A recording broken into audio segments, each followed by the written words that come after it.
ओम शांति। आज की मुरली 13 नवंबर 2024 की। मीठे बच्चे, सभी को पहले पहले अल्प का पाठ पक्का कराओ। आप आत्मा भाई भाई है। आज का प्रश्न, किस एक बात में श्रीमत मनुष्य मत के बिल्कुल ही विपरीत है? उत्तर, मनुष्य मत कहती है हम मोक्ष में चले जाएंगे। श्रीमत कहती है यह ड्रामा अनादि अविनाशी है, मोक्ष किसी को मिल नहीं सकता। भल कोई कहे यह पाठ बजाना हमको पसंद नहीं, परंतु इसमें कुछ भी कर नहीं सकते। पाठ बजाने आना ही है।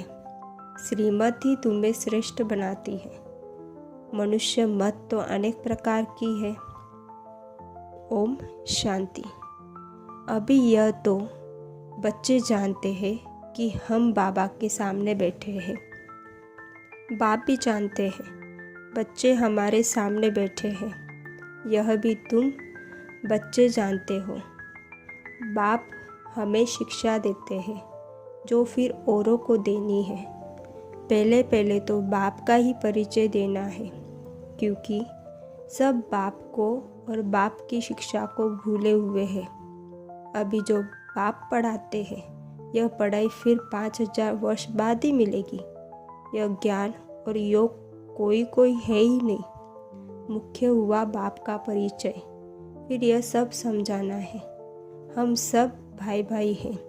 सारी दुनिया की जो सभी आत्माएं हैं सब आपस में भाई भाई हैं। सभी अपना मिला हुआ पाठ इस शरीर द्वारा बजाते हैं। अभी तो बाप आए हैं नई दुनिया में ले जाने के लिए, जिसको स्वर्ग कहा जाता है, परंतु अभी हम सब भाई पतित हैं। एक भी पावन नहीं। सभी पतितों को पावन बनाने वाला एक ही बाप है। यह है ही पतित विकारी रावण की दुनिया। रावण का अर्थ है ही 5 विकार। स्त्री में है 5 विकार, पुरुष में। बाप बहुत सिंपल रीति का समझाते हैं। तुम्हें भी ऐसा समझा सकते हो, तुम भी ऐसा समझा सकते हो। तो पहले पहले ये समझाओ कि हम आत्माओं का वह बाप है। सभी ब्रदर्स से पूछो यह ठीक है? लिखो, हम सब भाई भाई हैं। हमारा बाप भी एक है। हम सब सोल्स का वह है ही सुप्रीम सोल। उनको फादर कहा जाता है। यह पक्का बुद्धि में बिठाओ तो सर्वव्यापी आदि की किचड़ा पट्टी निकल जाए। अल्प पहले पढ़ाना है। बोलो, पहले अच्छी रीति बैठ लिखो। आगे सर्वव्यापी कहता था, अब समझता हूँ सर्वव्यापी नहीं है। हम सब भाई भाई हैं। सब आत्माएं कहती है गॉड फादर, परम पिता परमात्मा, अल्लाह। पहले तो यह निश्चय बिठाना है कि हम आत्मा हैं, परमात्मा नहीं है। ना हमारे में परमात्मा व्यापक है, सब में आत्मा व्यापक है। आत्मा शरीर के आधार से पाठ बजाती है। यह पक्का कराओ। अच्छा, फिर वह बाप सृष्टि चक्र के आदि मध्य अंत का ज्ञान सुनाते हैं। बाप है ही टीचर के रूप में भी बैठ समझाते हैं। लाखों वर्ष के तो बात है नहीं। यह चक्र अनादि बन बनाया है। इक्वल कैसे है इसको जानना पड़े। सतयुग में, त्रेता में पास्ट हुआ, नोट करो। उनको कहा जाता स्वर्ग और सेमी स्वर्ग। वहाँ देवी देवताओं का राज्य चलता है। सतयुग में है 16 कला, त्रेता में है 14 कला। सतयुग का प्रभाव बहुत भारी है। नाम ही है स्वर्ग, हेवन। नई दुनिया सतयुग को कहा जाता है। उसकी ही महिमा करनी है। नई दुनिया में है ही एक आदि सनातन देवी देवता धर्म। चित्र भी तुम्हारे पास है निश्चय कराने के लिए। यह सृष्टि का चक्र फिरता रहता है। इस कल्प की आयु ही 5000 वर्ष की है। अब सूर्यवंशी चंद्रवंशी तो बुद्धि में बैठा है। विष्णुपुरी की बदले राम सीतापुरी बनती है। उनकी भी डिनाइस्टी चलती है ना। 2 युग पास्ट हुए, फिर आता है द्वापर युग, रावण का राज्य। देवताएं वाम मार्ग में चले जाते हैं तो फिर विकार का सिस्टम बन जाता है। सत्युग त्रेता में सभी निर्विकारी रहते हैं। एक आदि सनातन देवी देवता धर्म रहता है। चित्र भी दिखाना है, ओरली भी समझाना है। बाप हमको टीचर होकर ऐसे पढ़ाते हैं। बाप अपना परिचय खुद ही आकर देते हैं। खुद कहते हैं, मैं आता ही हूँ पतितों को पावन बनाने के लिए, तो मुझे शरीर जरूर चाहिए, नहीं तो बात कैसे करूँ। मैं तो चैतन्य हूँ, सत हूँ और अमर हूँ। सतो रजो तमो में आत्मा आती है। आत्मा ही पतित, आत्मा ही पावन बनती है। आत्मा में ही सब संस्कार है। पास्ट के कर्म व विकर्म का संस्कार आत्मा ले आती है। सत्युग में तो विकर्म होता नहीं, कर्म करते पाठ बजाते हैं, परंतु वह कर्म अकर्म बन जाता है। गीता में भी अक्षर है ना। अभी तुम प्रैक्टिकल समझ रहे हो, जानते हो बाबा आया हुआ है पुरानी दुनिया को बदल नई दुनिया बनाने। जहाँ कर्म अकर्म हो जाते उनको ही सत्युग कहा जाता है, और यहाँ फिर यह कर्म विकर्म ही होते हैं जिसको कलयुग कहा जाता है। तुम अभी हो संगम पर। बाबा दोनों ही तरफ की बात सुनाते हैं, एक एक बात अच्छी रीति समझाए। बाप टीचर ने क्या समझाया, अच्छा बाकी है गुरु का कर्तव्य। उनको बुलाई है ही कि आकर हम पतितों को पावन बनाओ। आत्मा पावन बनती है, फिर शरीर भी पावन बनता है। जैसे सोना वैसे जेवर बनता है। 24 कैरेट का सोना लगे और खाद नहीं डालेंगे तो जेवर भी ऐसा सतो प्रधान बनेगा। अलाय डालने से फिर तमो प्रधान बन पड़ता है, क्योंकि खाद पड़ती है ना। पहले भारत 24 कैरेट पक्के सोने की चिड़िया था, अर्थात सतो प्रधान नई दुनिया थी। फिर अब तमो प्रधान है। पहले प्योर सोना, नई दुनिया पवित्र, पुरानी दुनिया अपवित्र। खाद पड़ती जाती है, यह बाप ही समझाते हैं, और कोई मनुष्य गुरु लोग नहीं जानते। बुलाते आकर पावन बना। सद्गुरु का काम है वानप्रस्थ अवस्था में मनुष्य को गृहस्थी से किनारा कराना। तो यह सारी नॉलेज ड्रामा प्लान अनुसार बाप ही आकर देते हैं। वह है ही मनुष्य सृष्टि का बीज रूप। वही सारे वृक्ष की नॉलेज समझाते हैं। शिव बाबा का नाम सदैव शिव ही है। बाकी आत्माएं सब आती है पाठ बजाने, तो भिन्न भिन्न नाम धरते हैं, बाप को बुलाते हैं, परंतु उन्हें जानते नहीं। वह कैसे भाग्यशाली रथ में आते तुमको पावन दुनिया में ले जाने। तो बाप समझाते, मैं उनके तन में आता हूँ जो बहुत जन्मों के अंत में पूरा 84 जन्म लेते राजाओं का राजा बनाने के लिए इस भाग्यशाली रथ प्रवेश करना होता है। पहले नंबर में है श्री कृष्ण, वह है नई दुनिया का मालिक।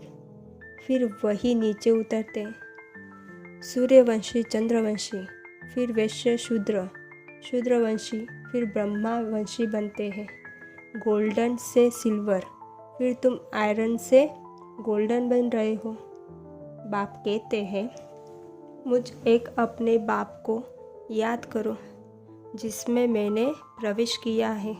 इनकी आत्मा में तो जरा भी यह नॉलेज नहीं थी। इनमें मैं प्रवेश करता हूँ, इसीलिए इनको भाग्यशाली रथ कहा जाता है। खुद कहते मैं इनके बहुत जन्मों के अंत में मैं आता हूँ। गीता में अक्षर एक्यूरेट है। गीता को ही सर्व शास्त्रमय शिरोमणि कहा जाता है। इस संगम युग पर ही बाप आकर ब्राह्मण कुल और देवी देवताओं कुल की स्थापना करते हैं। और औरों का तो मालूम नहीं, इनका कोई को पता नहीं है। बहुत जन्मों के अंत में अर्थात संगम युग पर ही बाप आते हैं। बाप कहते हैं मैं बीज रूप हूँ। श्री कृष्ण तो है ही सतयुग का रहवासी, उनको दूसरी जगह तो कोई देख ना सके। पुनर्जन्म में तो नाम रूप देश काल सब बदल जाता है। पहले छोटा बच्चा सुंदर होता है, फिर बड़ा होता है, फिर वह शरीर छोड़ दूसरा छोटा लेता है। यह बन बनाया खेल है। ड्रामा के अंदर फिक्स है। दूसरे शरीर में तो उनको श्री कृष्ण नहीं कहेंगे। उस दूसरे शरीर पर नाम आदि फिर दूसरा पड़ेगा। समय, पिक्चर्स, तिथि, तारीख आदि सब बदल जाता है। वर्ल्ड की हिस्ट्री, ज्योग्राफी रिपीट, हुबहू रिपीट कहा जाता है। तो यह ड्रामा रिपीट होता रहता है। सतो रजो तमो में आना ही है। सृष्टि का नाम, युग का नाम सब बदलते जाते हैं। अभी यह है संगम युग। मैं आता ही हूँ संगम पर। यह हमको अंदर में पक्का करना है। बाप हमारा बाप टीचर गुरु है, जो फिर सतो प्रधान बनने की युक्ति बहुत अच्छी बताते हैं। गीता में भी है देह सहित देह के सब धर्म छोड़ अपने को आत्मा समझो। वापिस अपने घर जरूर जाना है। भक्ति मार्ग में कितनी मेहनत करते हैं भगवान पास जाने के लिए। वह है ही मुक्ति धाम, कर्म से मुक्त। हम इन कॉर्पोरियल दुनिया में जाकर बैठते हैं। पाठधारी घर गया तो पाठ से मुक्त हुआ। सब चाहते हैं हम मुक्ति पावे, परंतु मुक्ति तो किसी को मिल ना सके।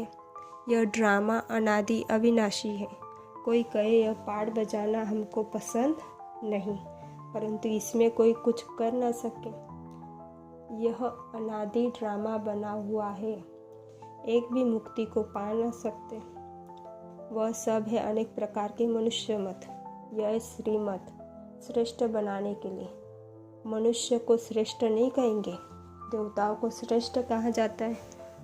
उन्हों के आगे सब नमन करते हैं, तो वह श्रेष्ठ ठहरे ना।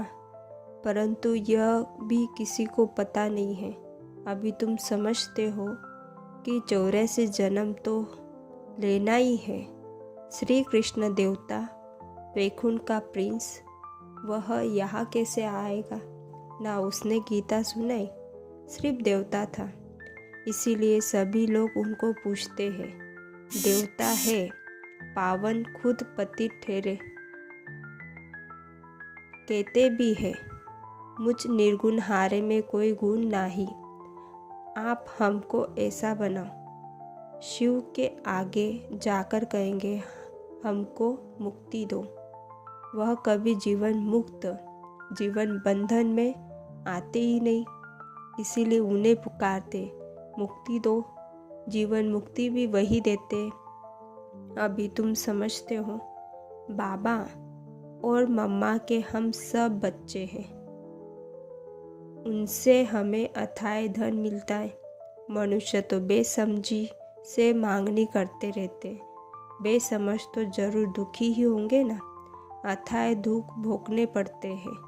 तो यह सब बातें बच्चों की बुद्धि में रखनी है। एक बेहद के बाप को ना जानने के कारण कितना आपस में लड़ते रहते, आर्फन बन पड़े हैं। वह होते हैं हद के आर्फन्स। यह है बेहद के आर्फन्स। बाप नई दुनिया स्थापन करते। अभी है ही पतित आत्माओं की पतित दुनिया। पावन दुनिया सत्य को कहा जाता है, पुरानी दुनिया कलयुग को। तो बुद्धि में यह सब बातें है ना।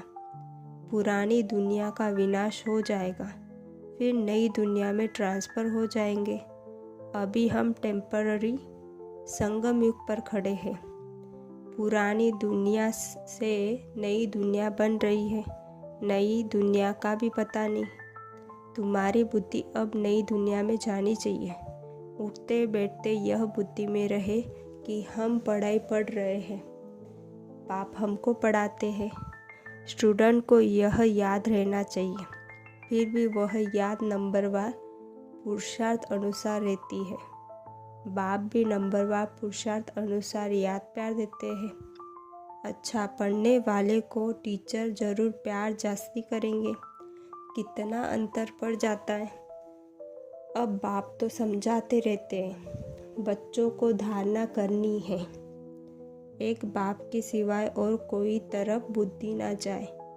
बाप को याद नहीं करेंगे तो पाप कैसे कटेंगे। माया घड़ी घड़ी तुम्हारी बुद्धियों तोड़ देगी। माया बहुत धोखा देती है। बाप मिसाल देते हैं, भक्ति मार्ग में हम लक्ष्मी की बहुत पूजा करते हैं। चित्र में देखा है लक्ष्मी पाँव दबा रही है तो उसे मुक्त करा दिया।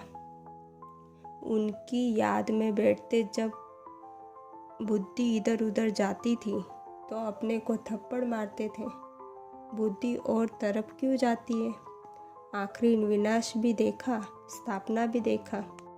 साक्षात्कार की आश पूरी हुई, समझा अब यह नई दुनिया आती है, हम यह बनेंगे।